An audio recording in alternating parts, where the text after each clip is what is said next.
जैसे ही हम व्यवस्था विवरण में अपनी ज्ञान यात्रा जारी रखते हैं, अब अध्याय 27 और 28 में हमें याद रखना चाहिए कि इजरायलियों की एक नई पीढ़ी वादा की भूमि के दरवाजे पर खड़ी है। मेरा मतलब है, वे दरवाजे के पार जाने के लिए तैयार हैं, और उनमें से कुछ इतने बड़े हैं कि वे 40 साल पहले माउंट साइनाई पर भगवान की अद्भुत महिमा को याद कर सकते हैं। वही समय था जब भगवान ने इज़राइल को अपनी वाचा, अपना कानून दिया। इज़राइल ने सभी कानूनों का पालन करने का वादा किया जो भगवान ने आज्ञा दी थी। खैर, 40 सालों में बहुत कुछ हुआ है। इस नई पीढ़ी को अब व्यक्तिगत रूप से अपनी प्रतिबद्धता व्यक्त करनी होगी भगवान की वाचा के प्रति। अब मूसा इसका साक्षी नहीं बनेगा, क्योंकि वह इज़राइल के बच्चों के भूमि में प्रवेश करने से पहले मर जाएगा। लेकिन वह यहां हमें इस नवीनीकरण समारोह का रूप वास्तव में बताता है। तो चलिए अध्याय 27 को देखते हैं और सुनते हैं कि मूसा क्या कहता है, जिसे हम वाचा नवीनीकरण के निर्देश कहेंगे। मूसा इज़राइल के जनजातीय बुजुर्गों को अपने साथ खड़ा करता है। वह यहां पद 2 में शुरू करता है। यरदन को पार करके उस भूमि में प्रवेश करोगे जो भगवान तुम्हें दे रहा है। तुम बड़े पत्थर स्थापित करोगे और उन्हें छूने से प्लास्टर करोगे, और तुम उन पर इस कानून के सभी शब्द लिखोगे। अब उन्हें ये खुदे हुए पत्थर यरदन नदी से शेखम तक ले जाने हैं, जो 30 मील से अधिक दूर है। शेखम वैसे वही जगह है जहां अब्राहम ने पहले भगवान के लिए वह वेदी बनाई थी, लगभग 700 साल पहले। तो इज़राइल को शेखम में एक वेदी बनानी है, 2 गोल छोटी पहाड़ों के बीच, दक्षिण में माउंट गेरिज़िम और उत्तर में माउंट एबाल। और इस वेदी पर मूसा यहां पद 6 में कहता है, तुम अपने भगवान के लिए होम बलि अर्पित करोगे, और तुम शांति बलि का बलिदान करोगे और वहां खाओगे, और तुम भगवान के सामने आनंदित रहोगे। अब यह होम बलि उनकी वाचा के प्रति प्रतिबद्धता को व्यक्त करती थी, और शांति बलि उनकी वाचा के लिए धन्यवाद को व्यक्त करती थी। अब यहां पद 9 में मूसा और याजक राष्ट्र इज़राइल से बात करते हैं। आज तुम अपने भगवान के लोग बन गए हो, और इसलिए तुम अपने भगवान की आवाज का पालन करोगे, उसकी वाचा को बनाए रखते हुए। ये आज्ञा तो दूसरे शब्दों में यह एक पुनः समर्पण सेवा है, और राष्ट्र के नेता कह रहे हैं, हम चाहते हैं कि आप सभी अब भगवान के विशेष लोगों के रूप में भगवान की आज्ञा मानने के लिए फिर से प्रतिबद्ध हों, अपने आप को पुनः समर्पित करें। मूसा अब 6 जनजातियों को माउंट गेरिज़िम पर खड़े होने के लिए नियुक्त करता है, और अन्य 6 को माउंट एबाल पर खड़े होने के लिए। याजक बीच में खड़े होंगे, उनका इस वेदी पर शेखम में। माउंट गेरिज़िम पर खड़ी जनजातियां भगवान की वाचा का पालन करने के आशीर्वाद का प्रतिनिधित्व करेंगी। वहां माउंट एबाल पर खड़े लोग अवज्ञा के परिणामों का प्रतिनिधित्व करेंगे। अब पद 14 में मूसा लेवियों से कहता है कि जब सभी जनजातियां अपने स्थान पर होंगी तो उन्हें ऊंची आवाज में बोलना है। और यहां वे क्या कहने वाले हैं? यहां पद 15 में, शापित हो वह आदमी जो एक खुदी हुई या ढाली हुई धातु की छवि बनाता है, जो भगवान के लिए एक घृणा है। एक चीज जो कारीगर के हाथों से बनाई गई है और उसे छिपकर स्थापित करता है। अब हमें यहां बताया गया है कि लोग आमीन कहकर प्रतिक्रिया देंगे। आमीन का मतलब है ऐसा ही हो, यह सच है।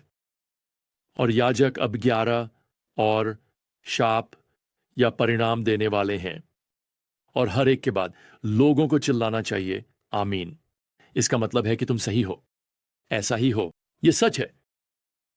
अब ये सभी शाप या परिणाम भगवान की पूजा में विफलता से लेकर माता पिता का अपमान करने, न्याय को विकृत करने और अनैतिकता में लिप्त होने तक के सभी मामलों से संबंधित हैं। यहां पद 26 में सूची में अंतिम आइटम बस इसे संक्षेप में प्रस्तुत करता है। मुख्य मुद्दा, शापित हो वह कोई भी जो इस कानून के शब्दों की पुष्टि नहीं करता, उन्हें करके। और इसके साथ मूसा वाचा नवीनीकरण के निर्देशों को समाप्त करता है। अब यहां अध्याय 28 में मूसा उन शर्तों को प्रस्तुत करता है जिन्हें हम वाचा नवीनीकरण की शर्तें कहेंगे। और यहां हमें कई शर्तीय वाक्य मिलते हैं, यानी अगर वे भगवान के आदेशों का पालन करते हैं तो यही होगा, अगर वे भगवान के आदेशों का पालन नहीं करते तो यही होगा। और मूसा यहां पद 2 में राष्ट्र को प्रोत्साहित करना शुरू करते हैं। यदि आप अपने भगवान की आवाज का पालन करते हैं तो ये सभी आशीर्वाद आप पर आएंगे और आपको पकड़ लेंगे। मुझे यह पसंद है। उसके आशीर्वाद बस उन पर छा जाने वाले हैं। मेरा मतलब है, कौन नहीं चाहता कि भगवान के आशीर्वादों से उसे छा लिया जाए। इज़राइल को यहां जो करना है वह वाचा के आदेशों का पालन करना है। अब यहां पद 3 से 6 में भगवान के प्रति आज्ञाकारिता के लिए विशेष आशीर्वाद सूचीबद्ध हैं। उपजाऊ परिवारों, उपजाऊ मवेशियों और भरपूर फसलें उगाने के लिए उपजाऊ भूमि को शामिल करें। पद 7 से 12 भगवान की सुरक्षा का वादा करते हैं। वह उनके दुश्मनों को पराजित करेगा, वह उनके गोदामों को भर देगा।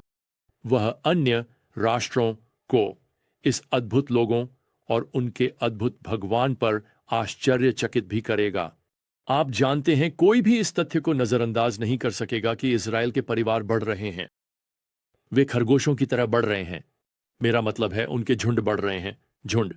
ऐसा लगता है कि आसमान उनके फसलों के लिए बारिश को बिल्कुल सही समय और सही मात्रा में भेजता है। देखिए, यहां जो स्पष्ट है वह यह है कि भगवान इज़राइल राष्ट्र को आशीर्वाद देने के लिए उत्सुक हैं। वह उनसे करता, वह उन्हें बताता है कि वे कैसे जी सकते हैं ताकि उनके जीवन आशीर्वादित और भरपूर हों खुशी के साथ। अब ध्यान रखें, ये इज़राइल राष्ट्र के लिए वाचा के वादे हैं। सावधान रहें कि आप यहां समृद्धि धर्मशास्त्र में न फिसलें। हम नियम सीखते हैं कि यह भगवान की इच्छा हो सकती है और हम भगवान का अनुसरण करने में खुश रह सकते हैं, जब हमारे पास बहुत कुछ हो या जब हमारे पास थोड़ा हो, जब हम दुखी हों या जब हम समृद्ध हों।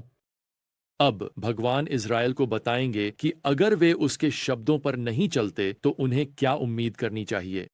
यहां पर अवज्ञा और विद्रोह के लिए एक चेतावनी है, पद 15। लेकिन यदि आप अपने भगवान यहोवा की आवाज का पालन नहीं करेंगे तो ये सभी शाप आपके ऊपर आएंगे। तो अगर वे खुद को फिर से समर्पित करने के बाद भगवान की वाचा को छोड़ने का निर्णय लेते हैं तो उन्हें परिणाम भुगतने पड़ेंगे। और यह सिद्धांत आज भी किसी के लिए सच है। यह किसी के लिए भी सच है, किसी भी युग में। जैसा कि सुलेमान ने लिखा, पापी का मार्ग कांटों और जालों से भरा होता है। यह एक दुखदाई रास्ता है। आपके पास कितना भी हो, अगर आपके पास भगवान नहीं है। अब यहां पद 15 से लेकर पद 68 तक अवज्ञा के परिणामों को इज़राइल की हर पीढ़ी के लिए विचार करने के लिए प्रस्तुत किया गया है।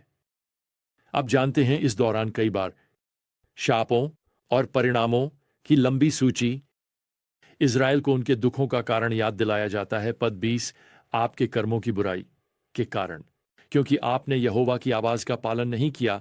पद 45, क्योंकि आपने यहोवा की सेवा नहीं की। पद 47। दोस्त, इन सभी पदों को पढ़ने से बचो मत।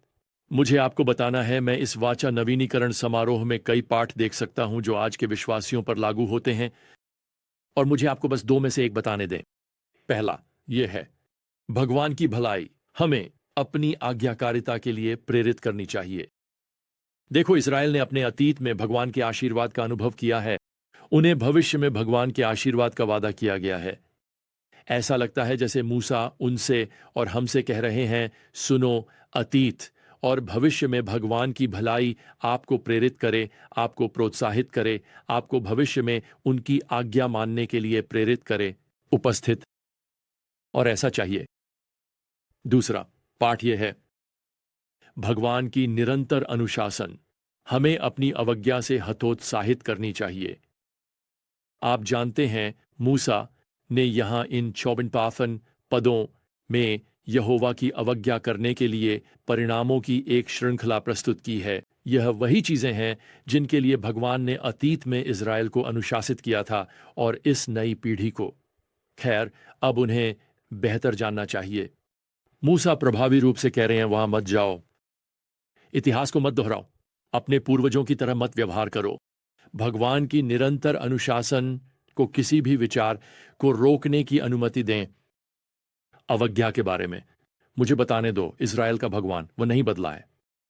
वह आज आपका भगवान है अपने पुत्र यीशु मसीह में विश्वास के माध्यम से, और आज्ञाकारिता अभी भी महत्वपूर्ण है। यह अभी भी आपके जीवन में स्वतंत्रता और खुशी का एहसास लाएगा, और आपकी अवज्ञा अभी भी अनुशासन लाएगी। नए नियम में हमें बताया गया है कि भगवान की परवाह बहुत ज्यादा है। वो अपने बच्चों से बहुत प्यार करते हैं कि उन्हें अनुशासित न करें जो भटक जाते हैं। आप अनुसरण कर रहे हैं?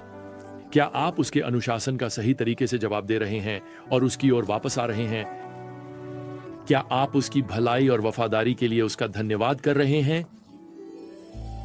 खैर, जब तक हम साथ में अगले ज्ञान यात्रा पर नहीं जाते, भगवान यीशु मसीह की कृपा, भगवान का प्रेम और पवित्र आत्मा की संगति आप सभी के साथ रहे। आमीन।